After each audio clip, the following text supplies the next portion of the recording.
Good morning to all of you. I welcome you in a class on candidiasis, one important chapter for the dental students on mycology.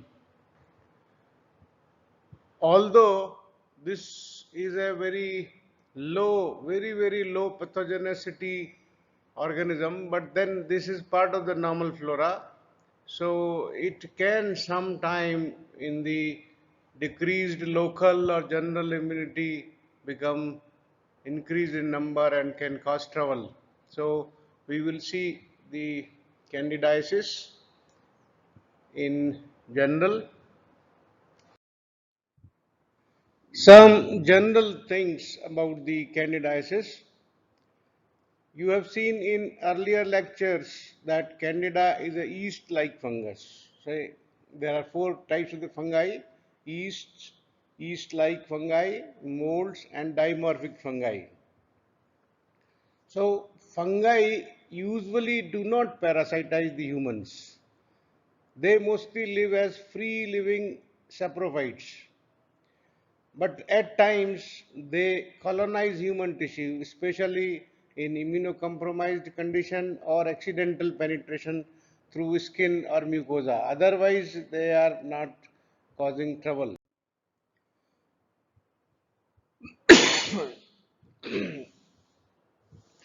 And very important thing is that since they are ubiquitous and widely spread, their accidental isolation is possible. So whenever we isolate a fungi from the sample, it will be good to isolate again and again so that it is confirmed that this is the culprit, real culprit, not the accidental isolation. Also, especially the Candida albicans and Malassezia furfur, they are making the microbial flora of the human body. So they are sometime causing trouble, and Candida albicans most common of the fungal diseases in the man, and it affects the skin, mucosa, and internal organs. The special character of the Candida albicans is that it produces Pseudo-Hyphae. One of the special species identifying character is that it produces Pseudo-Hyphae. Other Candida are also there, which can also cause disease sometime. Candida tropicalis, Candida glabrata, Candida krusei, etc. Now, it is very important to see what predisposes to the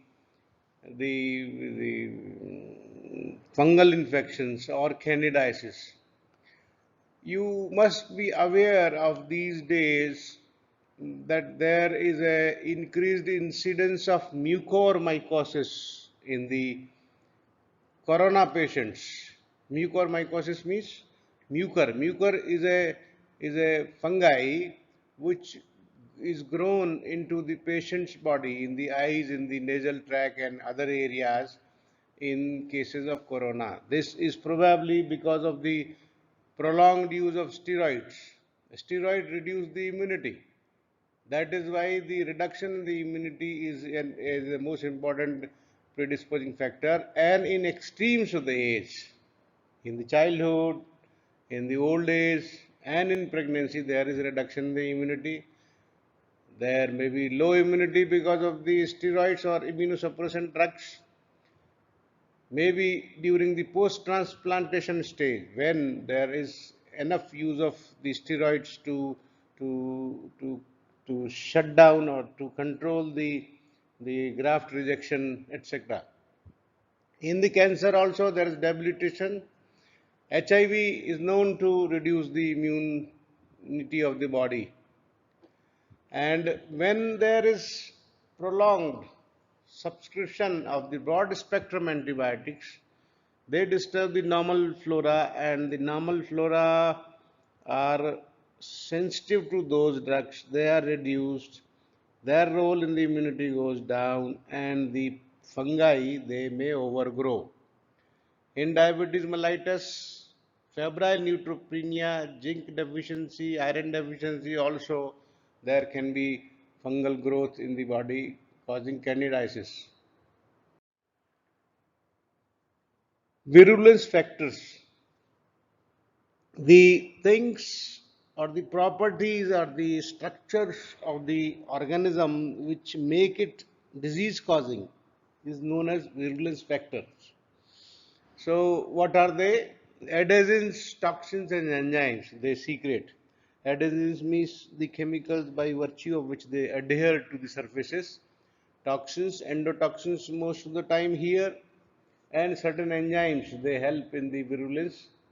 Then the pseudo-hyphae. It is said that in the presence of active infection there is higher number of pseudo-hyphae. So pseudo-hyphae indicates presence of active infection. There is a 5-phospholipase enzyme in the tip of the hyphae, and this enzyme may help in the invasion. The Candida albicans has got a property which is known as phenotypic switching. In this, the Candida can transform from one morphologic form of the yeast to pseudo-hyphae to true hyphae. And this property of Candida allows it for the adaptation to the host and immune evasion. Evasion means escaping the immune killing or the immune attack.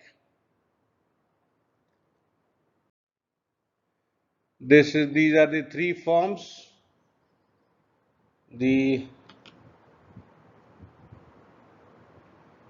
You can see this is the yeast form. The parent cell is little larger and the daughter cell is smaller. And this is pseudo-hyphae and this is true hyphae. Then clinical manifestation. Clinical manifestation depends upon the depth of the infection and the mode by which the Candida species is working. They can cause mucosal candidiasis, chronic mucocutaneous candidiasis, cutaneous candidiasis, invasive candidiasis, or allergic candidiasis. The names are understandable. Mucosal candidiasis means where the mucosa is penetrated or mucosa is affected. Mucocutaneous means the junctions where the mucosa and the skin match, like the mouth, the lips, the corners of the mouth, the vagina, the anus. These are the areas where the skin meets the mucosa. Then cutaneous candidiasis. Invasive is also understandable. Invasive means it invades the tissue. Invasion, it goes into the organs, into the system. Allergic response is there by the body to the candida, and there is allergic candidiasis. In mucosal candidiasis, the most common one is the oral thrush or oropharyngeal candidiasis. In dental practice, it is seen quite frequently. There are white, adherent, painless patches in the mouth, in the various areas. It can be in the buccal cavity, in the tongue, in the fauces, on the tonsil. It can be vulvovaginitis, where there is pruritus, pain, and vaginal discharge, which is usually thin, but it can be curd-like in severe cases. There can be balanitis, infection with the candida on the penis, glans penis. Balanopostitis means glans penis plus the skin around the glans. Then esophageal candidiasis and angular stomatitis and denture stomatitis can be occur. Angular stomatitis means at the angle of the mouth, and the denture means the affecting the denture areas. You can see the pictures here. This is the oral thrush. You can see white these patches on the mouth. This is Balanitis, you can see white deposition, sticky deposition around the glands of the penis. This is the denture stomatitis. You can see this is on the denture it is growing. This is the angular stomatitis. You can see here the cracks and there is a growth of the fungus there. Then chronic mucocutaneous candidiasis. This is seen in infants and children with cell-mediated immunity deficiency. There are lesions on the hair, nail, skin and mucous membrane and they are usually resistant to treatment. This is a case of chronic mucocutaneous candidiasis of a child, the leg of a child.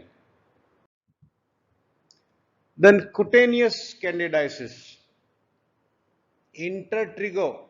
Intertrigo means there is erythema and pustules in the skin folds associated with tight fitting of undergarments and sweating. Paronychia and onychomycosis. This is related to the nail. Diaper candidiasis. There are pustular rashes because of the diaper. Perianal candidiasis. Erosio interdigitalis blastomycetica. This is the name of the disease caused because of the infection of the web spaces of the hand and toes. Uh, I don't know what in Marathi it is called. In Hindi, it is usually called known as vivai. Vivai. Jaake peer na phati vivai, voka jane peer parai. Then generalized disseminated cutaneous candidiasis is seen in infants. You can see the picture of this intertrigo. You can see the rashes on the folds. This is the paronychia, infection of the nails and surrounding area are edematous, reddish, and there is growth of the fungus here. This is onychomycosis. On the nail, the fungus is growing. This is perianal candidiasis. There is inflammation and infection around the anus. This is BY or interdigital area is infected. So mostly with the legs it is known as BY in Hindi. Then invasive candidiasis. Invasive means the candida is going inside the tissue, inside the organs, inside the crossing the superficial area.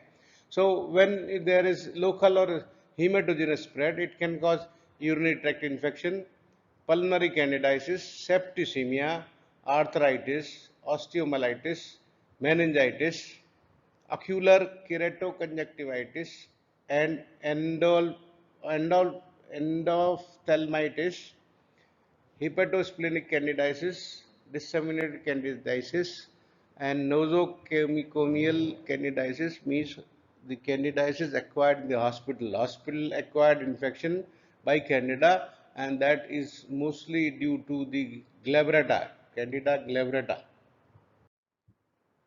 You can see this is the case of the candidal keratoconjunctivitis.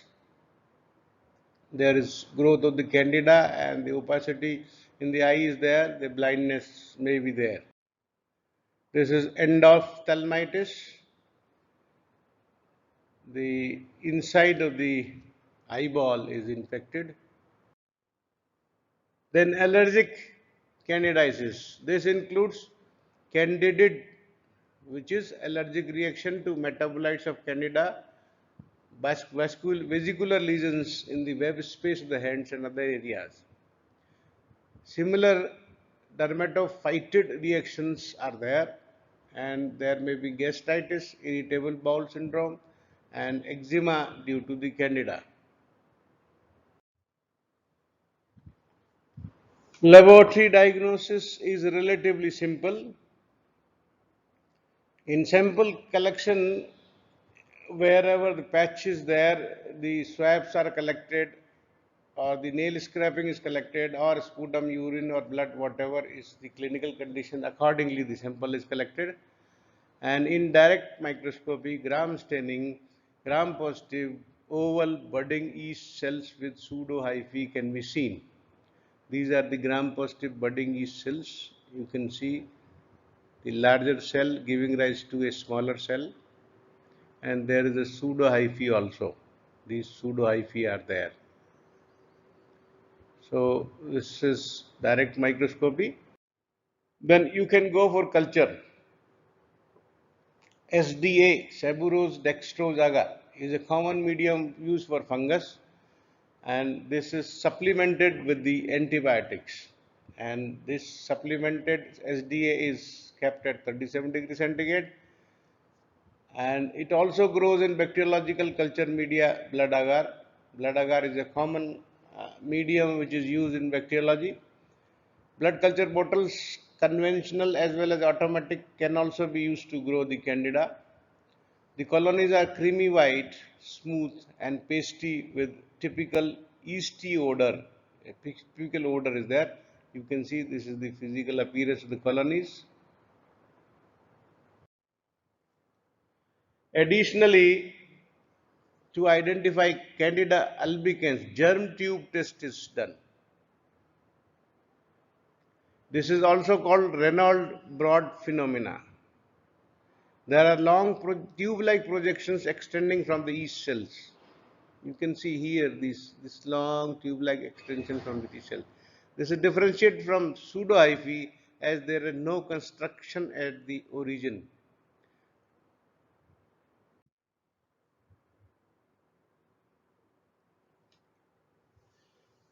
Additionally, the Dalmau plate culture, that's culture on cornmeal agar, and that cornmeal agar culture gives rise to chlamydiospores. Chlamydiospores, these are the chlamydiospores in cases of Candida albicans. Or you can grow in chromo agar. Chromo agar is a special medium, differential medium, which produces different colored fungi. On this agar, you can see different colors.